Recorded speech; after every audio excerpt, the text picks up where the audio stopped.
Hello and welcome my dear students. This is the next video lesson of genetics and today we are going to study about repulsion theory of incomplete linkage. In the previous video session I explained you about coupling theory of linkage and today we are going to study about repulsion theory. And इस video को बहुत ध्यान से देखिएगा क्योंकि ये बहुत important और इंटरेस्टिंग होने वाला है. रिपल्सन थ्योरी को फिनिश करने के बाद हम लोग एक कंपैरेटिव एनालिसिस भी करने वाले हैं इस वीडियो में कि क्या क्या वेरिएशन आए रिपल्सन और कपलिंग फेज में जिस वजह से ये जो रेशियोज हैं वो चेंज हो गए. सो चलिए स्टार्ट करते हैं. फर्स्ट ऑफ ऑल हम बात कर लेते हैं अगर रिपल्सन थ्योरी की तो it is a trans phase. अब ट्रांस फेज समझाने के लिए मैं सिंपली आपको बता सकता हूँ कि जो कपलिंग थ्योरी थी वो तो सिस फेज थी. अब सिस में क्या होता था, सिस के केस में हमारे both dominant gene are present on same chromosome. Suppose chromosome पर ये जीन है तो दोनों ही डोमिनेंट होंगे यानी कि एक ए और एक बी. तो अगर दोनों डोमिनेंट जीन एक ही क्रोमोसोम पे प्रेजेंट है that is called cis phase. But in case of trans phase क्या होता है, one dominant and one recessive gene present on the same chromosome. Means एक क्रोमोसोम पर एक तो डोमिनेंट हो जाएगा और एक रिसेसिव जीन हो जाएगा. इसीलिए मैंने कैपिटल ए के साथ स्मॉल बी को लिया है. यानी जब क्रोमोसोम पर दोनों हमारे जो लिंक जीन है डोमिनेंट होंगे तब वो से बोला जाएगा सिस कंडीशन. और ट्रांस कंडीशन में क्या होगा, जब डोमिनेंट के साथ रिसेसिव जीन का पेयरअप कर दिया जाए तो उसको बोलेंगे हम ट्रांस कंडीशन. तो सिंपल वे में repulsion theory is a trans phase, यानी कि यहाँ पर जो हम पेरेंट लेंगे उनमें होमोलोगस क्रोमोसोम पर डोमिनेंट जीन के साथ एक रिसेसिव जीन की पेयरिंग कराएंगे. दोनों डोमिनेंट या दोनों रिसेसिव साथ में नहीं रखने वाले हैं. सो अब हम इसके एग्जांपल को देख लेते हैं. तो जैसा कि हमारे मॉर्गन ने एक पी प्लांट पे एक्सपेरिमेंट किया. A cross made between a plant having blue flower and round pollen. और ब्लू फ्लावर और राउंड पॉलिन के लिए जो जीनोटाइप है वो capital B small L. Here capital B is for blue colour which is dominant and small L is for recessive allele that is round pollen. And अगर हम दूसरे plant की बात करें तो another plant with red flower and long pollen. और red flower के लिए जो जीन लिए गए हैं वो रिसेसिव जीन है, वो है स्मॉल बी. और लॉन्ग पॉलिन हमारा डोमिनेंट ट्रेट है, उसके लिए जो एलील्स हैं वो कैपिटल एल. तो इस तरह से हमने एक पेरेंट में एक डोमिनेंट के साथ एक रिसेसिव को प्लेस किया, वैसे दूसरे पेरेंट में भी एक डोमिनेंट के साथ एक रिसेसिव को किया. मींस दोनों ही पेरेंट ना कंप्लीटली डोमिनेंट है और ना कंप्लीटली रिसेसिव हैं. तो इस कंडीशन को हमने बोला ट्रांस फेज, यानी कि जहां पर हम एक होमोलोगस क्रोमोसोम में एक साथ दोनों टाइप के यानी कि डोमिनेंट और रिसेसिव दोनों को ही साथ में रख दें तब कंडीशन हम बोलते हैं ट्रांस फेज. तो भाई जब ऐसा क्रॉस हमने जनरेट कराया तो हमको F1 जनरेशन में तो सारे हाइब्रिड मिलते हैं. और F1 हाइब्रिड कैसे होंगे, सारे के सारे कैपिटल बी कैपिटल एल और स्मॉल एल वाले. तो capital be in the sense कि ये ब्लू फ्लावर होगा और कैपिटल एल का मतलब है लॉन्ग पॉलिन होगा. So in F1 generation we obtain hybrid plant with blue flower and long pollen. अब हमें पता है कि जब भी हम कपलिंग या रिपल्सन थ्योरी या लिंकेज की स्टडी करते हैं तो सिंपल वे में हम क्या कराते हैं, हम टेस्ट क्रॉस करा के देखते हैं. तो अब सिंपल वे में हम क्या करेंगे, now these F1 hybrid are crossed with their double recessive parent. अब इनके डबल रिसेसिव पेरेंट के साथ हम क्रॉस करा देंगे जिसे कि हम बोलते हैं टेस्ट क्रॉस. और डबल रिसेसिव का मतलब है उनका जीनोटाइप होगा small B and small L. Small B का मतलब है हमारे रेड कलर से यानी कि रेड कलर का फ्लावर, और स्मॉल एल का मतलब है राउंड पॉलन से. तो डबल रिसेसिव पेरेंट हमारे कैसे होंगे, having red flower and round pollen. So हमने जब F1 हाइब्रिड का क्रॉस करा दिया डबल रिसेसिव पेरेंट के साथ यानी कि टेस्ट क्रॉस कराया तो हमको जो 4 टाइप ऑफ ऑफस्प्रिंग मिले उनका जो रेशियो था वो था 1:7:7:1. और जो ये रेशियो था ये हमारी कपलिंग फेज के जस्ट अपोजिट था, क्योंकि कपलिंग थ्योरी में हमने जो रेशियो निकाला था वो रेशियो था 7:1:1:7. अब यहाँ पे रेशियो जस्ट रिवर्स हो गया, 1:7:7:1 हो गया. लाइक जो कपलिंग फेज में हमको ब्लू फ्लावर और लॉन्ग पॉलिन वाले 7 मिले थे तो यहाँ पर 1 हो गए, और ब्लू फ्लावर एंड राउंड वाले वहाँ पे 1 मिले थे तो यहाँ पे 7 हो गए। तो यहाँ पर रेशियो जस्ट उल्टा हो रहा है, मीन्स हमको 1 के रेशियो में blue flower and long pollen मिल रहे हैं, 7 के रेशियो में blue flower and round pollen मिल रहे हैं, फिर 7 के रेशियो में red flower and long pollen मिल रहे हैं, और फिर 1 के रेशियो में red flower and round pollen मिल रहे हैं। अब इनके पीछे रीजन क्या है और कुछ कंडीशंस क्या अप्लाई हुई वो मॉर्गन ने डिस्क्राइब की थी, जिनको मैं आगे एक्सप्लेन करने वाला हूँ। तो सबसे पहले तो हम इसको क्रॉस करा कर देख लेते हैं।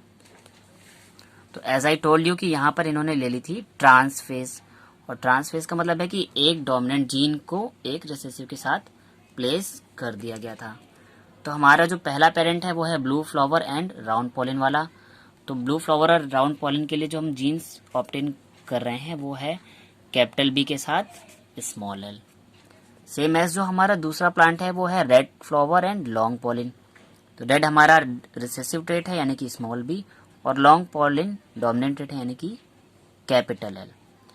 अब जब हम इन दोनों का पेयरअप कराएंगे और F1 प्रोजनी रिलीज कराएंगे तो देखिए पेयरिंग में हमको क्या कंडीशन मिलती है। जो हमको F1 हाइब्रिड्स मिलते हैं वो कैसे होंगे, कैपिटल बी स्मॉल बी और कैपिटल एल स्मॉल एल वाले। यानी हमको जो F1 हाइब्रिड का जो जीनोटाइप मिलेगा वो होगा capital B small B capital L small L, और इसको हम बोलेंगे हमारी F1 जनरेशन और F1 हाइब्रिड भी बोल सकते हैं। तो जो हमारे F1 हाइब्रिड हैं वो कैसे हो गए, कैपिटल बी का मतलब है blue flower and capital L से मतलब है लॉन्ग पॉलिन।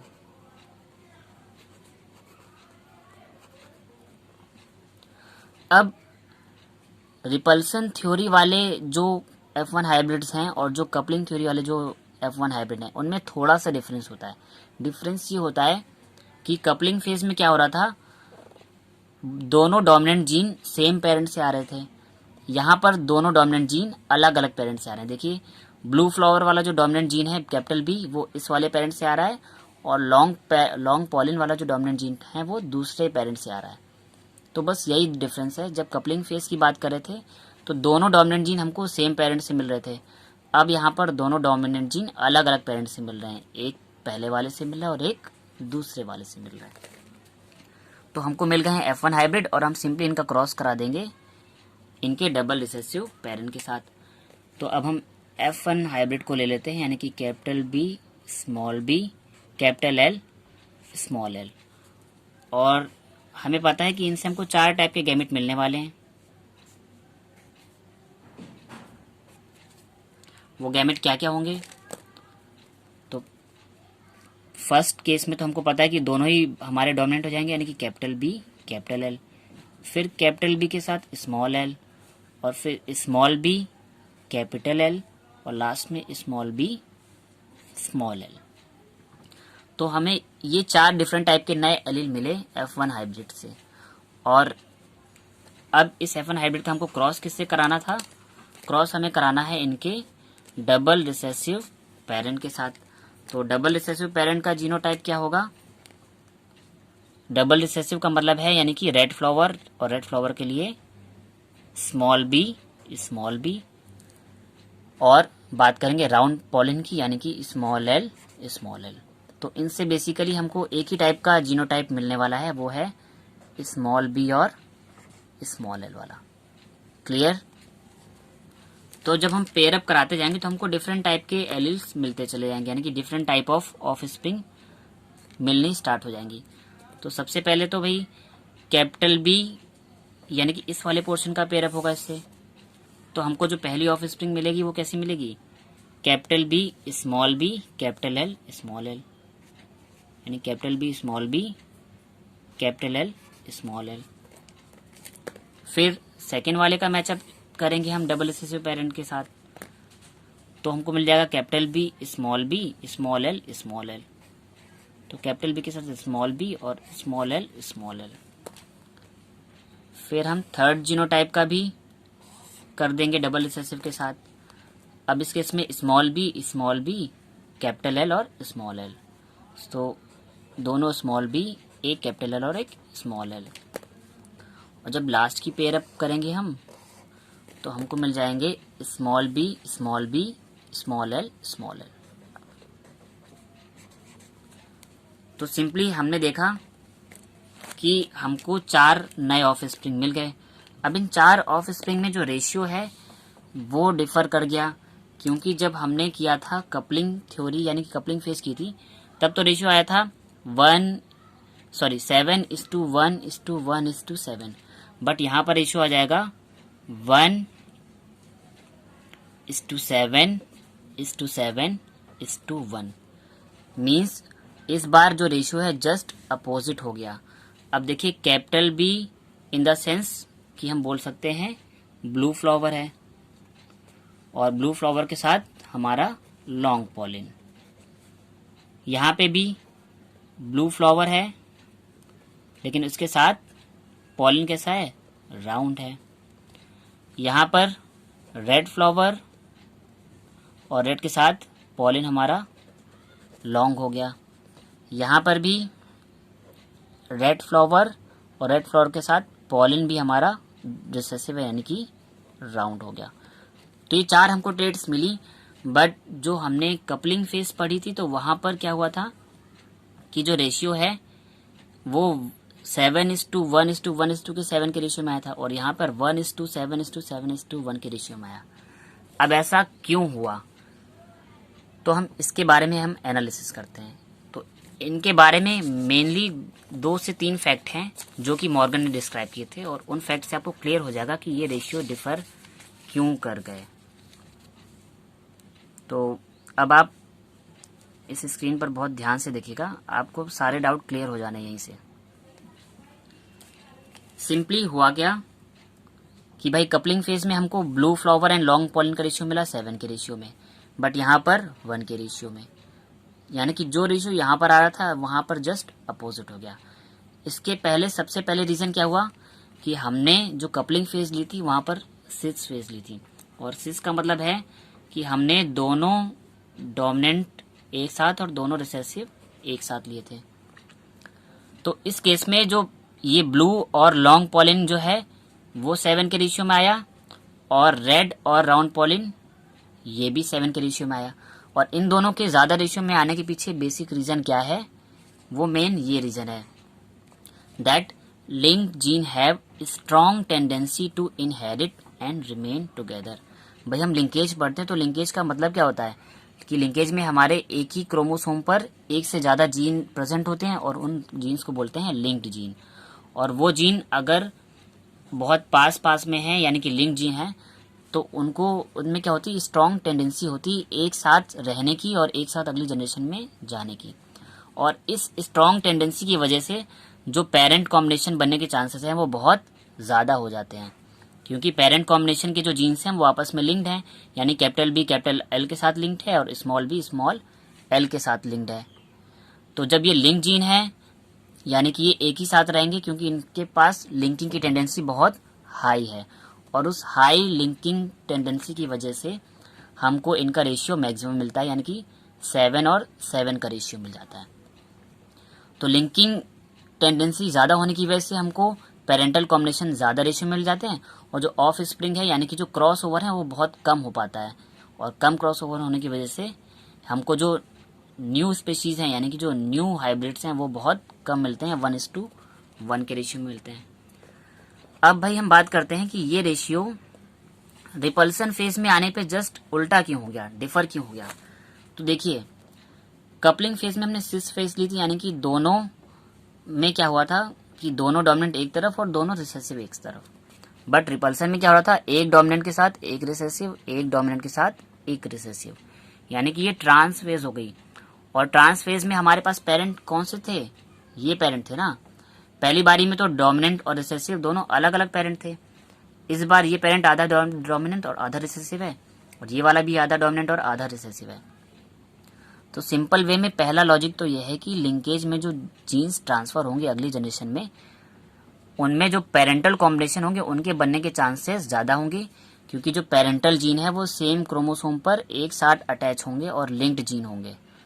और उनमें स्ट्रॉन्ग टेंडेंसी होगी एक दूसरे को एक्सप्रेस करने की एक साथ अगली जनरेशन में।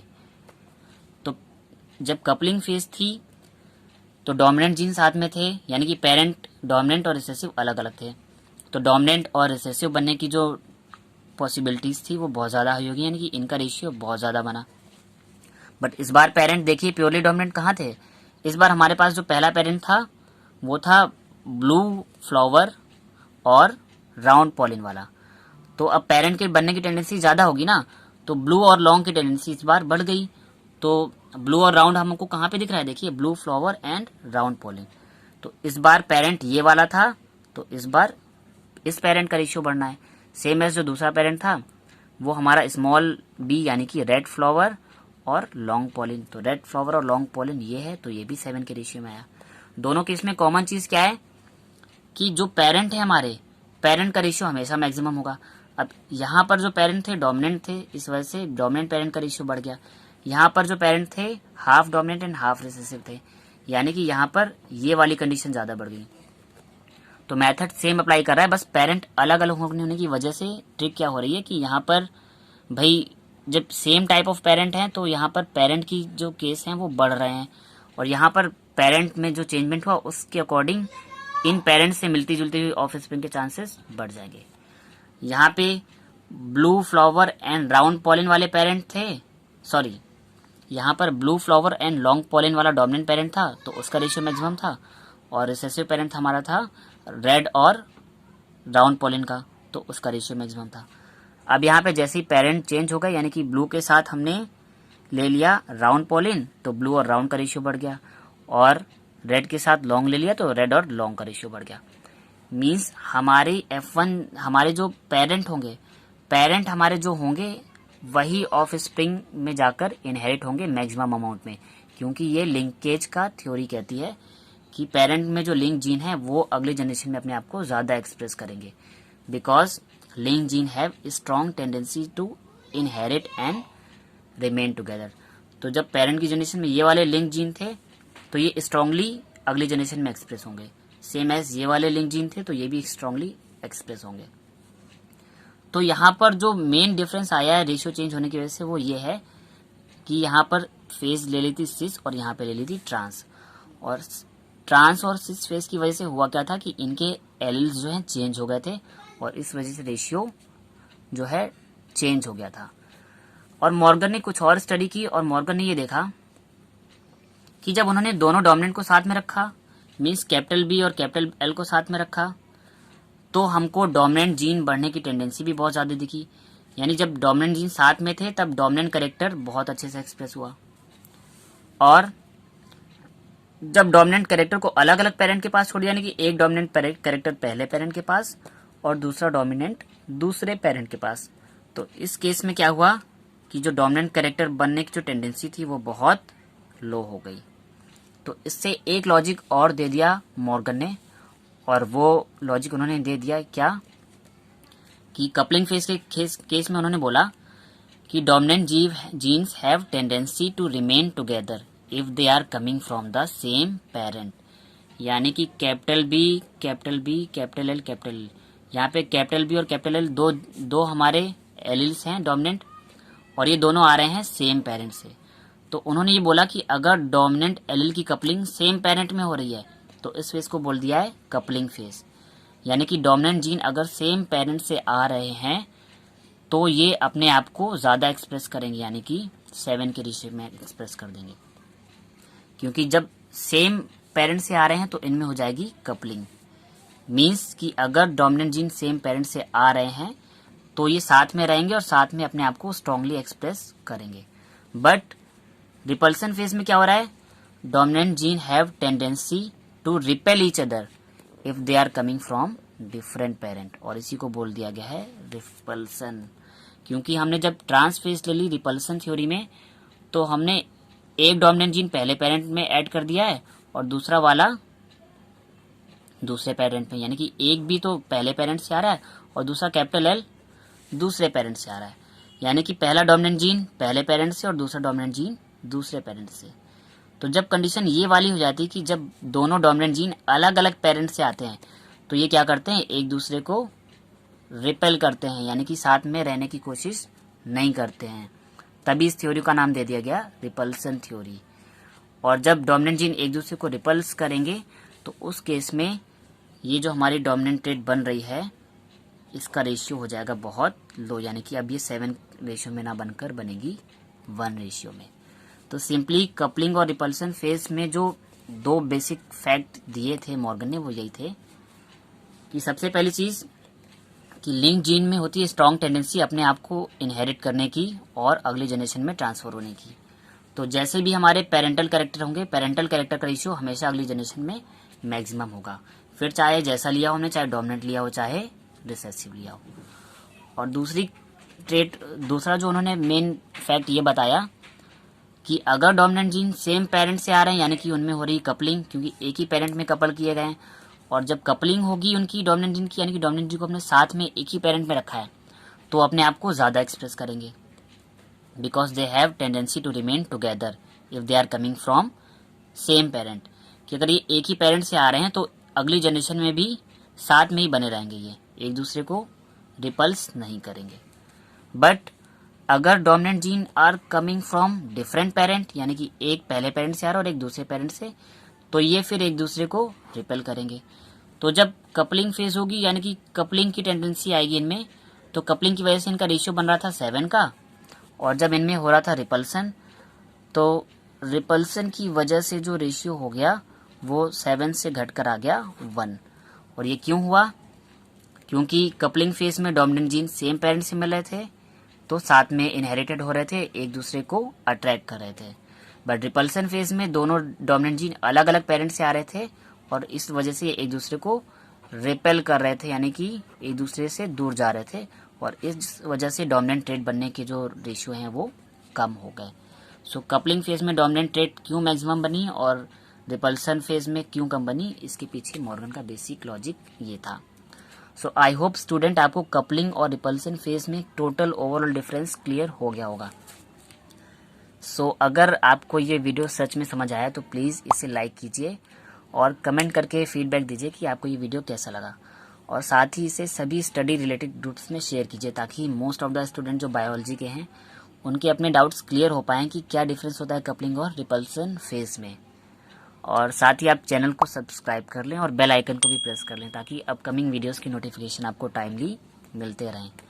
और साथ में आपने अगर इसका लास्ट वीडियो यानी कि कपलिंग थ्योरी का वीडियो नहीं देखा है, तो मैंने उस वीडियो का लिंक भी इस वीडियो के डिस्क्रिप्शन में दे रखा है, तो उस लिंक पर आप क्लिक करके आप कपलिंग थ्योरी के वीडियो को भी देख सकते हैं। और जब आप दोनों वीडियोस को कंटिन्यू देखेंगे तो आपके पूरे के पूरे ओवरऑल डाउट जो हैं कपलिंग और रिपल्सन थ्योरी के वो क्लियर हो जाएंगे। Thank you, students.